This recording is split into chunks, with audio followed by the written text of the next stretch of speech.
this table. This table was a large, oh, it was huge. This table, I would say it would have been about 6 foot in diameter, wide, about 3.5 feet deep, right? Anyway, and it was highly beautiful glazed golden marble, and around the edge was gilded like gold with hieroglyphs on it. And sat at this table was this, I call it a Nordic man. He had beautiful blonde hair, aquatic blue eyes, and the skin had like a. Have you ever seen? Do you know what? Have you ever seen a person when they die? They get this kind of purple tinge to their skin. Anyway, it had a bluish, pinkish, purpley type sheen to his skin with a creamy Right. color, but the skin was like the mother of pearl, right? It had like a sheen to it, chiseled chin. All I can say is he was a handsome freaking guy, right? He was a handsome guy, and he Yeah. didn't speak. He didn't speak to me with words, but he knew my name, and he turned around and said to me, "Terry, this is why I actually thought for years I had a near-death experience, right? This is the reason why I honestly believe I had a near-death experience." He said, "Terry, can you show me what you have done with your life?" I kind of looked at this guy and didn't answer. I didn't feel no panic, no upsetness. No, I didn't feel judged or guilty or bad or any. I felt no sensation or feeling whatsoever. I just didn't answer him. I just looked at him like in la la land, you know. And yeah, and then he asked me the second time. Again, I still did not answer. And he says, "Let me show you." And all of a sudden, I was looking at myself as a child playing in the street, playing cricket. In America, they'll say baseball, but in Australia, we play cricket, you know. And I was seeing myself from up here looking down onto the street. And I felt like I saw my whole life go before my eyes within a split second. I felt like a split second. But the crazy thing about this, it didn't come out like a memory. It came out like it was pulled out of my head.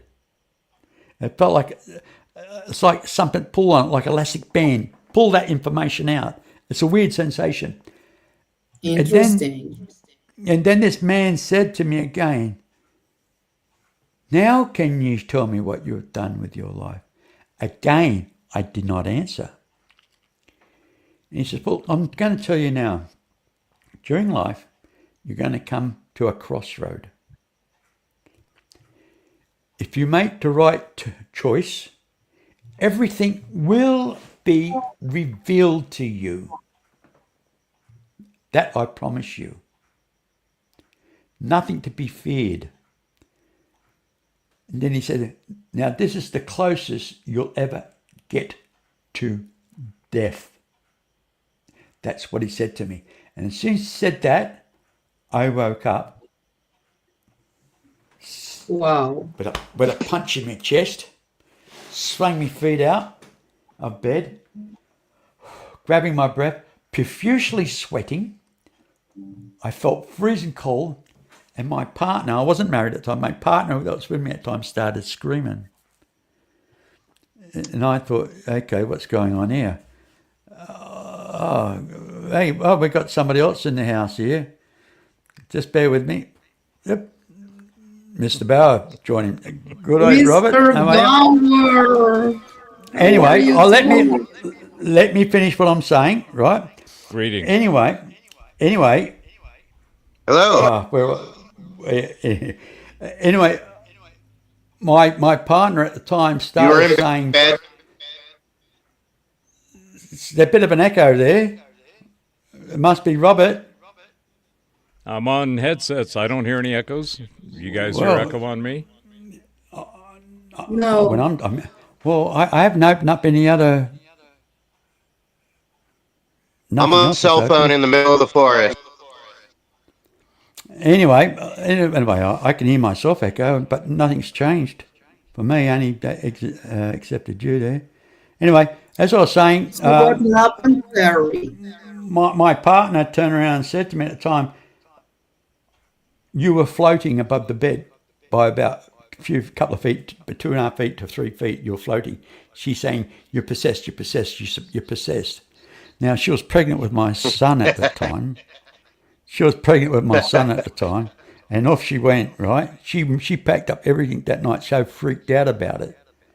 And she went, and I thought she was just making a big excuse. And I even today, I even find that hard to believe that I was floating. Yeah, I just, unless you know it or you experienced it, you know, and you understand it, you just can't kind of, I can't comprehend. I can't see myself floating. Yeah. All I know. Exactly. But the point was, that day, I mean, I was so upset about it all. I didn't go to work the following morning. I went to the shops to do some shopping, and then I was in the shop, full basket full of groceries, and I had this chronic panic attack. And I just left the trolley full and ran home. Went up to the house, as I said, stripped off all my clothes down to my jocks, laid on the bathroom floor and the tiles with sweating, profusely sweating, and my heart pumping out of my chest. And it's like, and as I said, for years, I honestly believe I had a near-death experience until back about 2002, something like that, when on the, I think it was a bulletin board, I was actually reading something about abductions and stuff like that, you know, visitations. Well, I guess the more we sense these experiences, our consciousness only gets bigger and bigger. It's like it opens more things inside of us. You know, after I had these, I don't know, these, when I was taken to this Martian soil or whatever, that's the point where some months later I started to have my first sightings. Till today I can see the crafts, and you know, if you go to my YouTube channel, all my sightings are there. And it's been like an evolution of my own process since I was 7 years old till today. So I think your experiences too are an expansion of your own consciousness about how everything in this world and this universe is made. You know, it's so important. And your empathy too, your sensitivity to certain things. Yeah. Beautiful. You know, it's kind of, yeah, it's freaky, it really is. I mean, it does. It does. It's just sets your consciousness into such a state where, what's bloody going on here? You know, it's yes. It took me years. It took me years to kind of adjust. You know, it took me years just to come to grips with myself. You know, I mean, I remember when I was working at the hospital in Sydney, talking to a friend of mine, and says, "Yeah, okay." He introduced me to one of the other staff. There was a psychologist and that, and he actually was a hypnotherapist. And he actually gave me 2 hypnotherapy sessions, but one was kind of just lay down and talk and relax, and the other one I had to get a doctor's script off that he can actually induce with a particular drug to put me into a state of what they call a deeper relaxation, because he just couldn't allow to do it. You had to have a doctor's.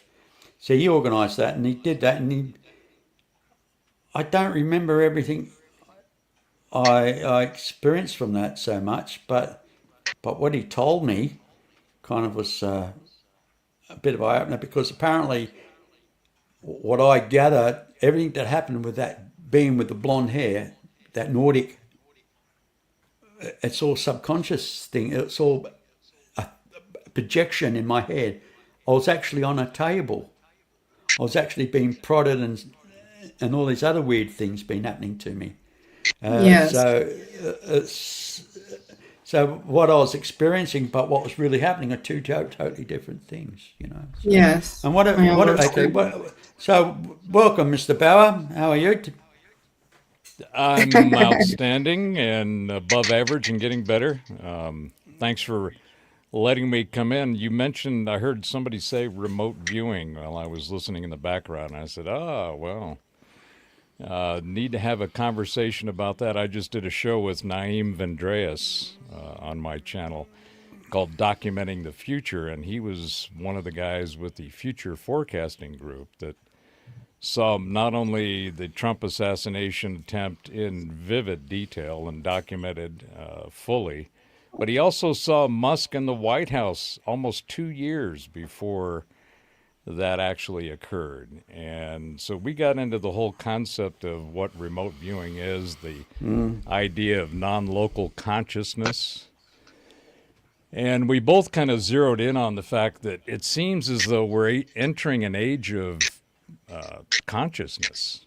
And I think that's what you guys are actually have been talking about is the galactic current sheet of energy that's currently just bathing the entire section of the galactic arm we're in, let alone our own solar system and planet, is really, I think, kicking in.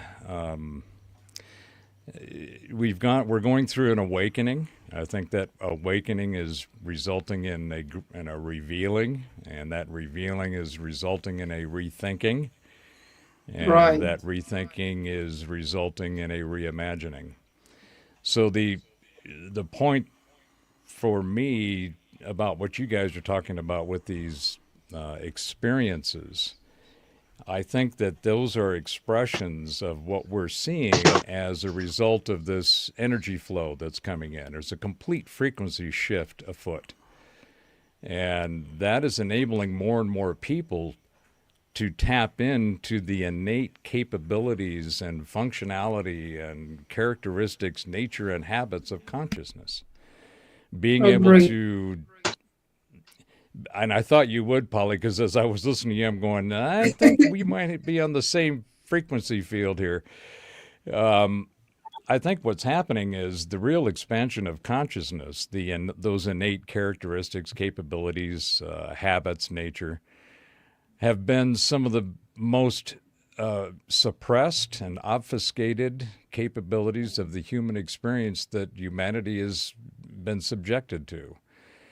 And when we realize the full potential of that consciousness, of what that capability is, we are going to see more and more people have experiences like you guys have been sharing.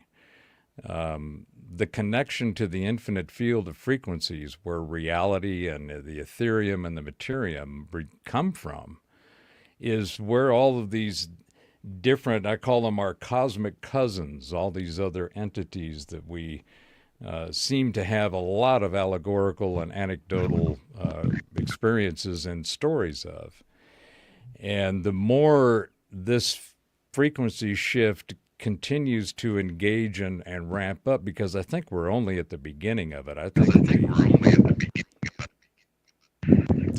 the future of that is going to be so profound that it's literally going to cause a lot of heads to explode.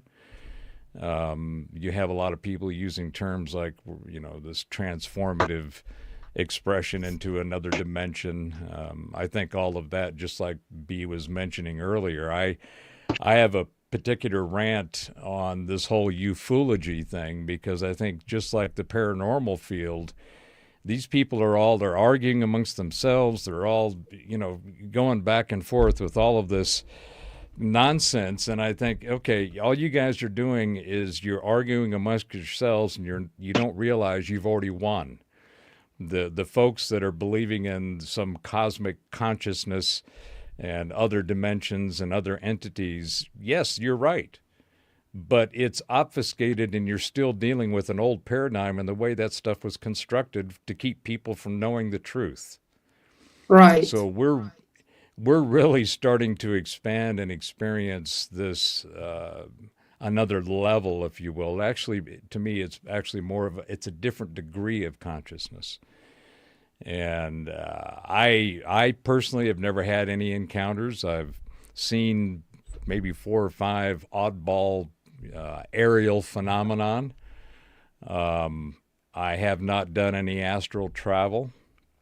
I have not seen and had any psychic impressions of anything. But by God, I have found that when I look at the event stream of the fields of frequency and consciousness as they unfold, I can feel and sense the trend and the direction of the energy fields. I don't Yes. have a vision, I have a feeling. And this is one of Yes. the things that Naeem and I talked about, what he experiences when he does tasks on, remote viewing targets. There's a knowing. It isn't a necessarily a surety, but it is in the sense of the original meaning of the word gnosis, which is where to know or knowing comes from, and that is that you feel it in your bones. So Yes. my conscious experience has always been a sense and a feeling. I don't get visions or glimpses or like Naeem sees when he does his remote viewing, he gets flickers of information. And then they go into another stage, what they call S4, where they drill down into those flickers and try to get as much information as possible. So what Naeem experienced with his vision of the Trump assassination and with seeing Musk in the White House, and you can go to my channel, you'll see it documenting the future, and there's a whole bunch of clips and shorts that we've made. Yeah, I saw that it. he just says, look, I can't go into it. And I think this is one of the things that I think experiencers may try to do too hard. And this is just my own opinion. What Naeem says that he experiences is the ability to see the information with sans any emotion, sans any ego, sans any preconceived ideas, and just focuses on that information. And I think that too many times, and he talks about we can't project or try to imagine or think about what we're seeing. We just have to look at it and see it for what it is. Because as soon as it's like with the Trump assassination, the first thing he thought was this must be Trump. And he had to back away from that so that he wouldn't pollute the data, wouldn't pollute the stream of information that he was getting. And I think a lot of times what happens with experiencers is the emotional aspect, the intense experience brings with it a lot of other things that keeps the information from being as pure as possible. And I think that that's one of the things that experiencers are going to see going forward with this new flush of frequencies that are coming in. You'll be able to remove the preconceived, or at least put the preconceived stuff on the side so that you can actually experience what it is that you're experiencing, and you can have a better understanding, Exactly. a better As clean as interaction. possible from Does that make yes. that make sense to you, Polly? Yes, completely. What's Completely. causing the awakening? Well, there is, in my opinion and my observation of the available information, I try to take an observational neutrality at the data that I look at, because in my model of reality, what I call informatica, the entire experience and reality we inhabit is basically metrics in a matrix. It's data and information that then we, through all kinds of various means, some nefarious, some malevolent, some benevolent, but we put a bunch of wrappers on the data that we get so we can kind of deal with it. We are pattern recognition oriented in the way that we think, the way that we function. So we look for patterns and recognition and mappings to things so that we can find a place to put them in the data streams that we've accumulated. I think, as I mentioned earlier, I think this big awakening is basically, it's a cosmic level event. This is something that doesn't matter what part of the conscious field you represent as a frequency stamp within those infinite fields. Everything is getting affected by this. Is it coming from some kind of energetic pulse at the center of the galaxy? It seems from the telemetry that we have, yes, because there is a flow of energy. There's a denser energy that the Russians and the work that they were doing were picking up back in the 70s. And Yeah, a it's lot of only people been are in the- looking at it as the alignment of the planets as well. You know, I mean, within our Well, solar Could we be that's a moving part of into it. the galactic plane? Well, interesting you mentioned that. So a lot of people sign up, and I think it makes sense to me that there's basically a 26,000 year cycle where the way our planet, our solar system oscillates, is we spend 13,000 years going up through and past that galactic center, and then 13,000 years going the other direction, back to the bottom. So we're in a wave across this center of the galaxy that we call the center of the galaxy from our perspective.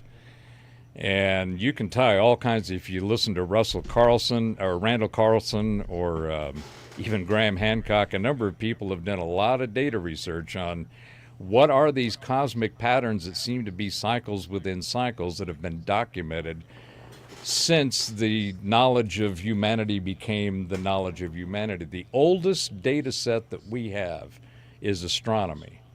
And then astrology is the interpretation of those astronomical positions, those energies of the planets, the aligning of the planets right now. Today, we've got 7 of them. And it's actually today that this 7-planet alignment is supposed to be the most visible. Yes, that absolutely has a part of it. But even that alignment is being bathed with this galactic current sheet coming from the center of the galaxy. So it's being affected in and of itself, aside from its regular cyclical energetic experiences that have been documented for millennia. So I always love the people that, do you believe in that astrology shit, or you believe in some dowsing or scrying or some divination tool, from tarot cards to numerology.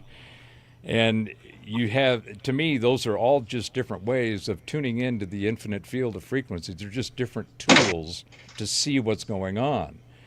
And you get people, that do exceptionally good jobs. Remote viewing is a divination tool.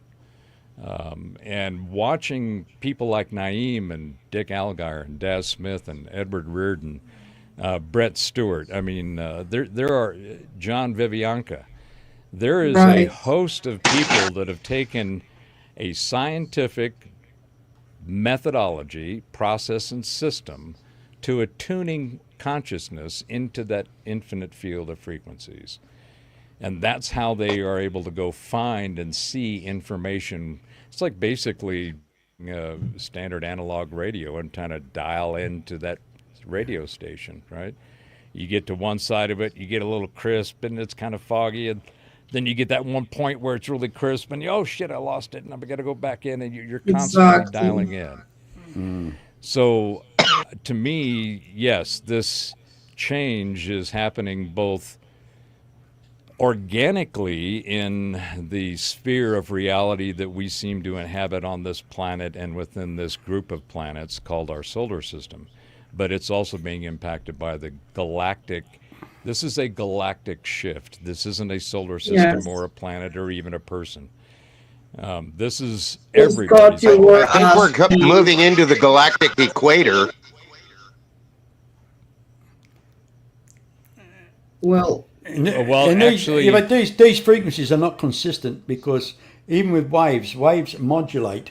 They're not constant. They modulate. And of course, if you look at listen to shortwave radio, you hear what you're listening to come in strong, and it fades away again. It comes in strong, and it fades away again. And it's the modulation of that. And of course, with your conscious frequency, it's the same thing. It's like you say, it's like, oh shit, I just got a brainwave, But why isn't it constant? Because it's part of the wave. You caught the peak of the wave, and then you've gone back down to a slump. So you kind of lose it in between. But once it's constant... Sometimes I think, when Scott, you were asking what's causing the consciousness, sometimes I think we look from the big picture, from the universe, how it's related to us. But sometimes I think we need to look it upside down we are making the shift in the consciousness, not only by talking about our experiences, but we are related to everything. When my consciousness expands, it touches the universe. Maybe we should look at it from the small picture to the big picture. We touch everything. We can expand the consciousness all over the universe only by expanding our own consciousness. Well, So it the gets back shifting is getting universal.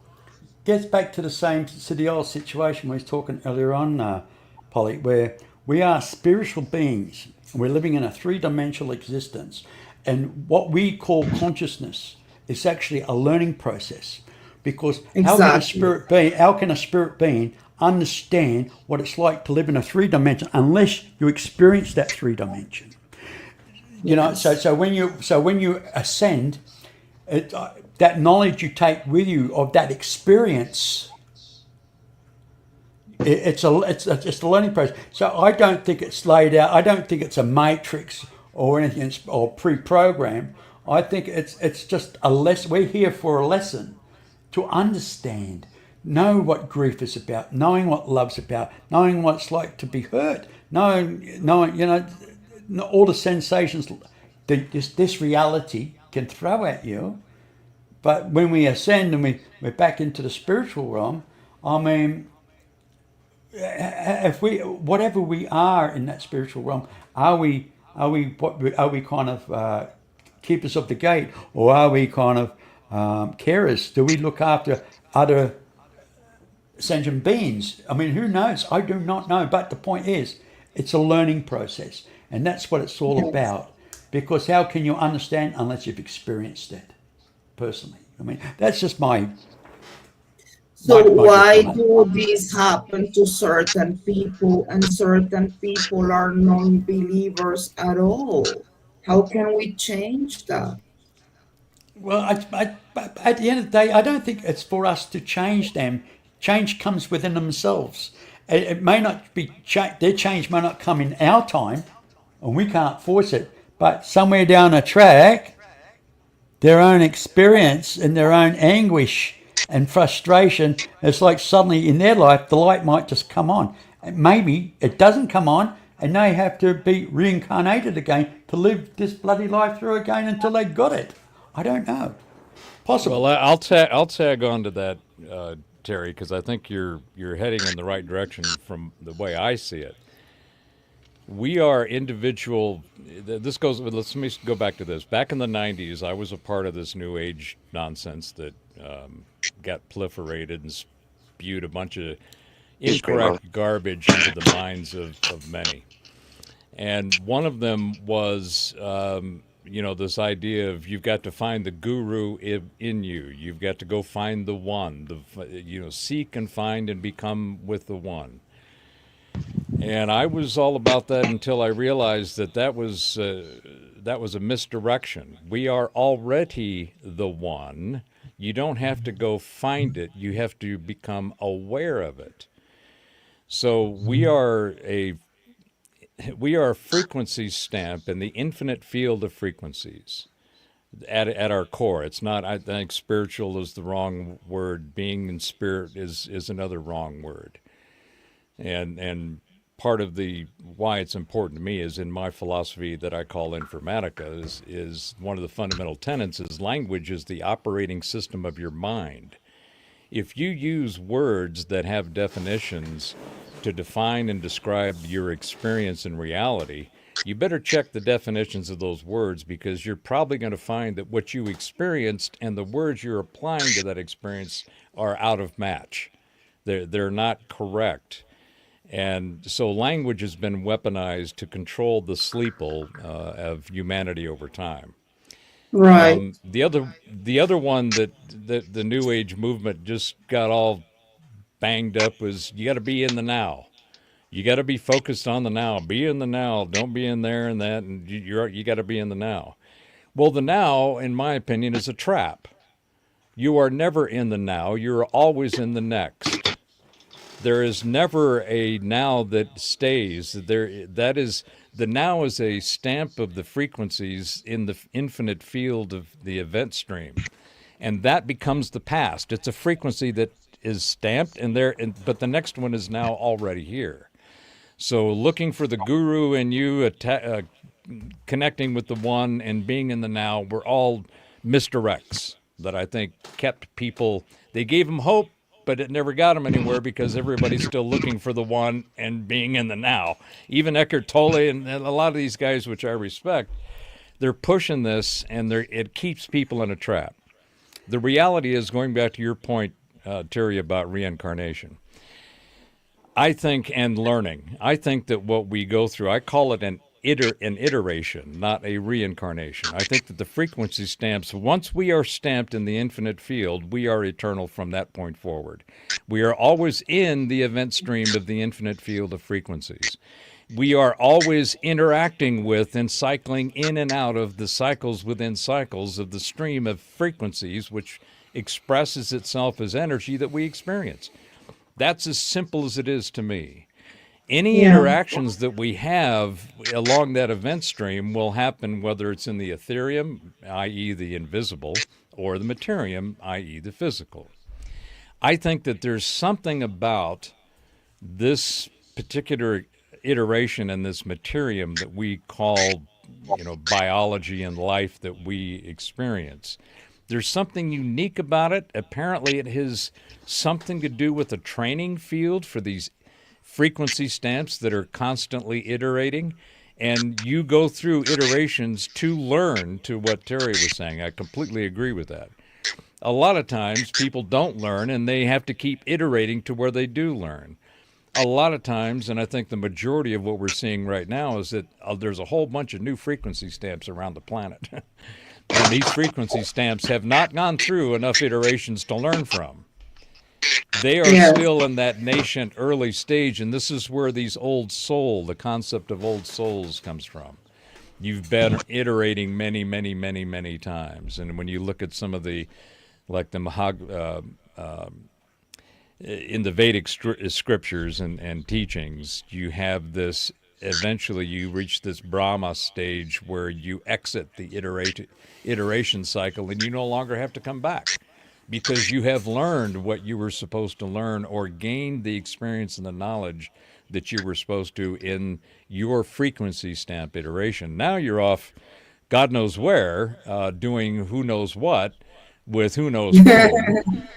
Because there seems to be one of the common characteristics that seems to be an expression of consciousness, what I refer to as our cosmic cousins.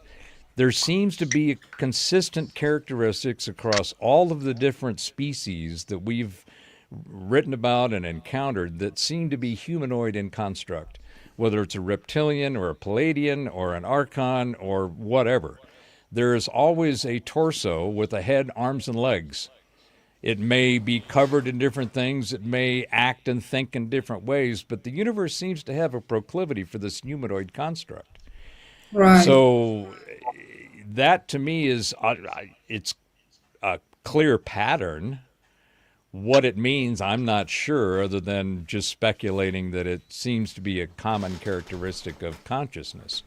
But the universe, all of this comes from consciousness. Right. Consciousness is, if there wasn't consciousness, we wouldn't have reality. And in order for reality to unfold and manifest itself, we have to be here to experience it, observe it, interact with it, and make choices within it.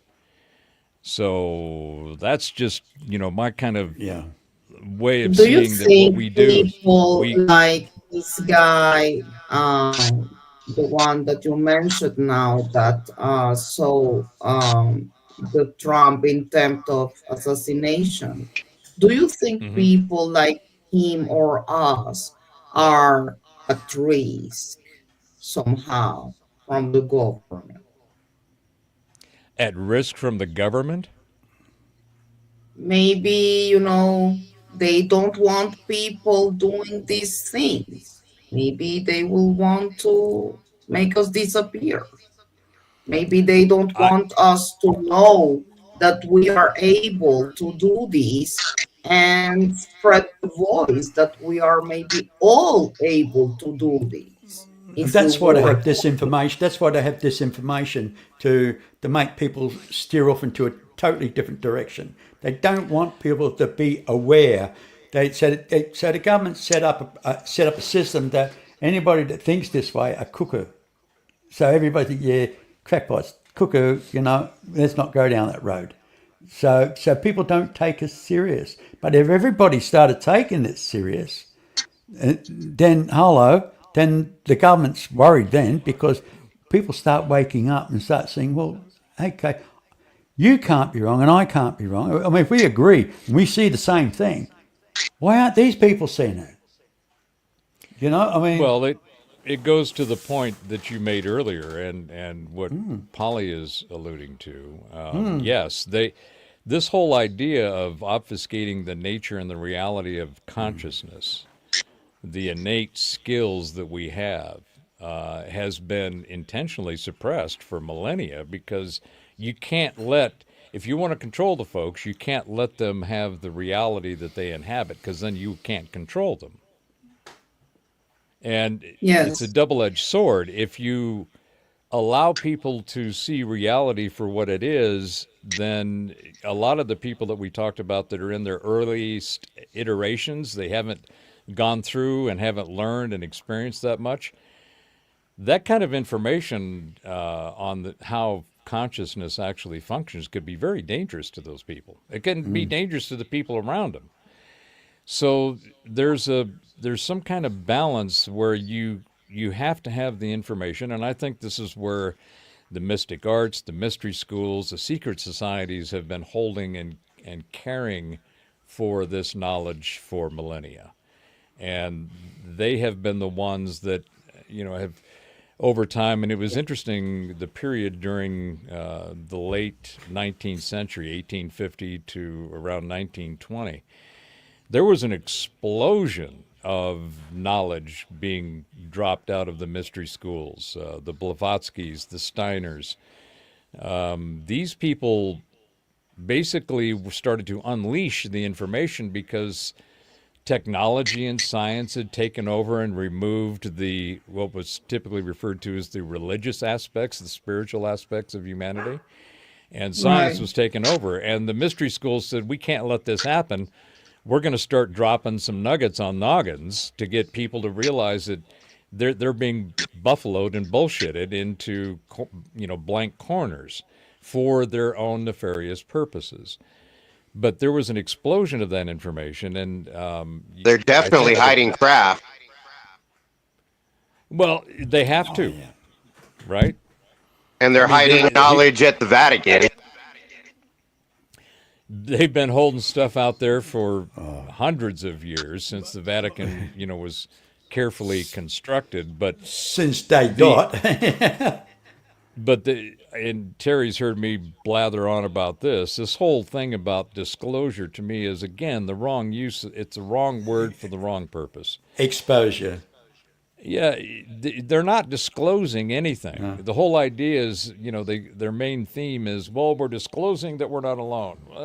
Okay, wait a minute. We've known about We're that talking for about it, but millennia. not telling you nothing. Yeah, well, every cosmology of every civilization we've ever uncovered has said somebody from up there came down here and told us stuff, gave us stuff, and maybe even made us some stuff. And if they didn't come from up there, they came from, under the ocean or came out of the water, like Quetzalcoatl. So you've got all these mythos of every civilization said, hey, somebody else came here and told us this stuff. We didn't come up with this stuff. So the fact that we are not alone, we've known for millennia. The real issue is exposing the fact that these asshats, and that's my nice term, have been holding all the toys from all the kids for decades. And Yes. that, if they had released that technology when they got it, we would be living in a completely different world. At Yes. least I would Oh my say, God. a century or two ahead of where we are now in the Yes, I timeline. so agree. So the people that have been hiding all this tech are the real thing they're afraid of is being exposed Yes. that they have been holding on to this. And unfortunately for us, as we try to go after them, they've got tech that's, as Jim Goodall, our friend Terry, talks about, when Ben Rich told him, he says, look, we've all the stuff you see in Star Trek, we've already done it or tried it, and we either decided to use it or we've discarded it. You go, all right, Yeah, that it wasn't seems to worth make doing it. sense. Yeah, and I grew up watching the Jetsons, right? Yeah. So, Yeah, me me too. too. Me too. Oh, I'm So- showing our age. I'm looking for all that cool tech in the Jetsons, and what's really interesting is if you look at some of those episodes, you see Jane sitting in front of a TV Yes. screen talking and doing what we're doing now, and that was what, back in the 60s? I Yeah, well, love it. it's strange, isn't it, that every magazine used to talk about anti-gravity, everything, but come about 1963, 65, boom, no more. Nobody talks about it anymore. I mean, Yeah. you hear about it constantly that science is working on anti-graphics, where they can make things float and, do all these wonderful things, things of the future. And all of a sudden, Magneto-hydrodynamic propulsion. yeah, and all just all died out, never to be spoken about again. It's like, it just got buried. Well, take to me, one of the books I'm working on for later this year is called The Future 3, and it's basically the three technologies that are going to be the physical transformation of humanity, and that's all the energy you need, all the water you need, and all the communications you can use all come out of the atmosphere and the air that we breathe. And the technology to access those things, these guys that have been holding on to this stuff for decades already know this. They already have it. So if you have all the water, energy, and communications you need, what would that do to humanity? It would be Crash the economy. Well, it would not only crash it, it would cause a rebuild because none of the systems that we use in society today can be fixed or repaired. They're all broke, they're all corrupt, they're all clogged Yeah, well, after look, we've been down decades of this nonsense. We've been down this road before, where when computers came out, everybody panicked that's going to put a lot of people in administration out of work and everything else. But it really didn't. It just the type until people went into kind of IT industry. They went into processing side of things. I mean, it just opened up a lot more different avenues for people to take it. So that really, at the end of the day, it created more work than what it laid off. That's the thing. Well, about and it. that's just the normal cycle of industrialization and technology over centuries. I mean, the And we've got to have Industrial change. Revolution. You- Yeah, and so this goes to. I'll make just this comment and then I'll shut up. This whole AI thing that's going on out there. Everybody's all afraid of this AI shit, and it's gonna come and take our job, or it's going to be replacing humans. We're gonna have a HAL 9000 Terminator singularity, and it's like no. First of all, our current physics can't do that. We have a billiard ball gridology model of you keep going to the smallest thing and they keep crashing shit into each other to try to find more. And they're looking at the wrong thing for the wrong reasons in the wrong places. So that our science is also a part of this evolution, this generational age epic kind of transformation we're going through. Our science is wrong, which has led to all of our academics being wrong, to all of the finances, the health system. All of it is wrong. All of it's broke. All of it's wrong. It can't continue, and it has to be, you can't fix it or repair it. You can only replace it. So people going on about, well, AI is going to take my job. It's like, AI is going to replace maybe a function that you do that's unneeded, unnecessary, and actually is causing friction in the system. But the people who use AI are the ones that are going to take your job. Because what we're seeing with these AI, the AI cannot be sentient. You can't have any of this stuff that it becomes nefarious and comes after you. You can program it to mimic that, but in and of itself, it cannot be done. There is, with all the math models and machines, there is no program for emotions. There is no program for desire, ambition, innovation, insight, intuition. There is no program for that. Why? Because in all sciences, the hardest problem is known as consciousness.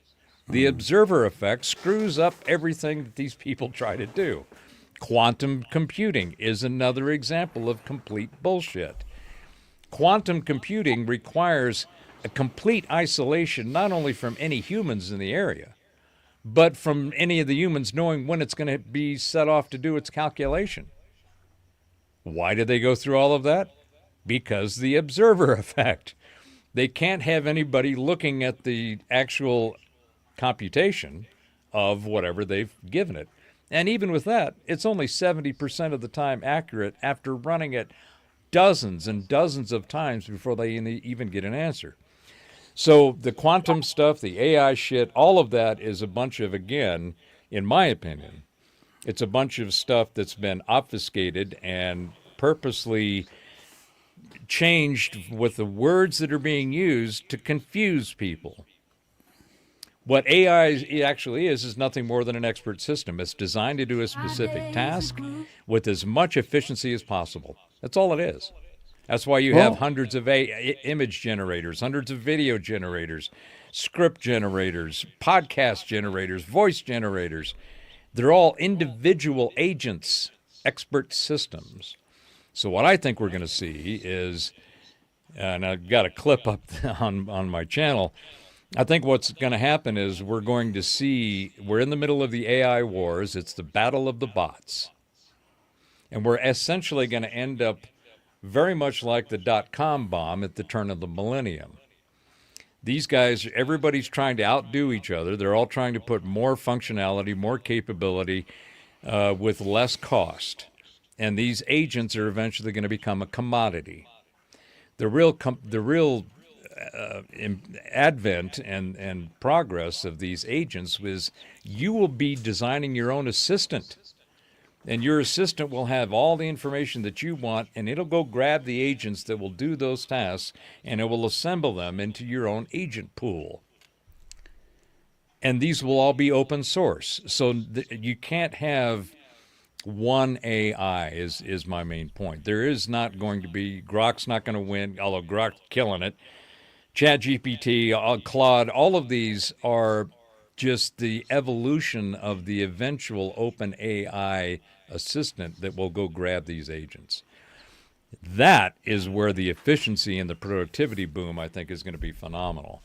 And it's going to help us replace these bullshit systems, the broken systems that we're all swimming through right now. And that alone is going to blow people's minds. And I, for one, am sitting back with a bunch of popcorn and a six-pack, and I am enjoying the show. Well, guess what? We've been going now for just over 3 hours, and I'm sorry, Mr. Bauer, but it's time to bring this evening or this morning. Time here on my side of the world, it's 3:10 in the morning. What? The early hours of the morning. Oh my goodness. Yes, the early hours of the morning, and So it's time for you to get up and go pee, is what you're saying. I've already done that twice, actually.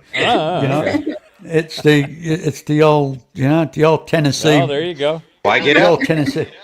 old Tennessee shake. You know what I mean? But there's an old saying. Hey, we have an old saying here in Australia: if you shake it more than once, you're playing with yourself. I mean, well, so they say. But listen, guys, I've got to go. I really got to go. I mean, I really enjoyed it. I really have enjoyed it tonight. And I wasn't going to do a show. I just kind of had this urge to say, I haven't done a show for a couple of weeks, and I thought it's about time to do one tonight. Because normally I do it early hours, early morning, but early morning, half the world's still asleep. This time of day, everybody's awake. Everyone's awake in America. Everybody's awake in Great Britain. So, and everybody's sleeping here in Australia. That's what happens when you're living on the arse end of the world. You know what I mean? Well, even though you're almost a day ahead, it's clearly that you're behind the rest of us. No, I'm ahead. I'm ahead. Yeah. I So- have my 9:15 p.m. here in Jerusalem. So your little boy's sleeping at the moment, is 1:15 he? p.m. No, not yet. Well, it's Not yet. Friday, so kind of it's it's Oh, okay. yeah.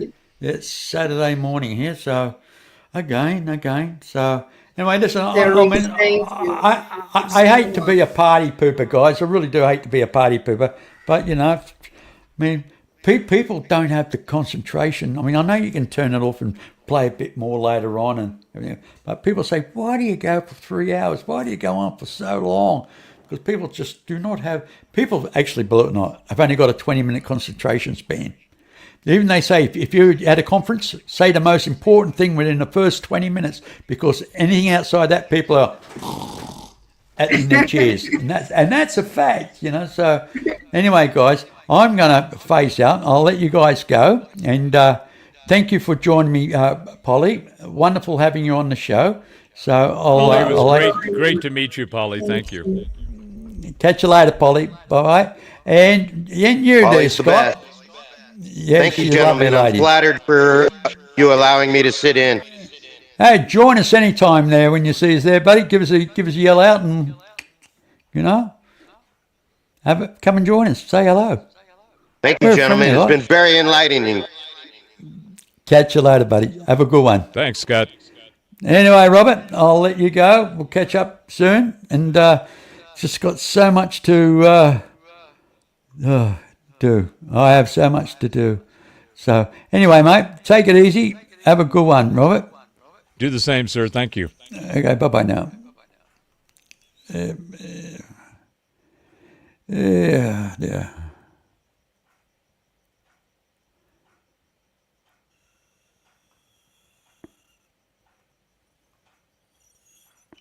Well, everybody, thank you very much for joining me. And what a wonderful evening I had with you guys. And it's been fun all the way.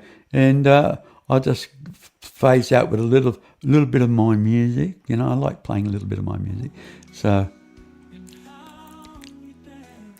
this is my song I wrote with the help of a bit of AI, of course, but my lyrics, my style of music, I do play it myself. I play along with this all the time. But anyway, thank you very much for joining me. And remember, be nice, be kind, and aspire to inspire one another. It's very important to lift each other up so we can all rise up together. And you know what? I enjoyed you guys. Thank you very much for being here with me. And till next time, my friends. Till next time.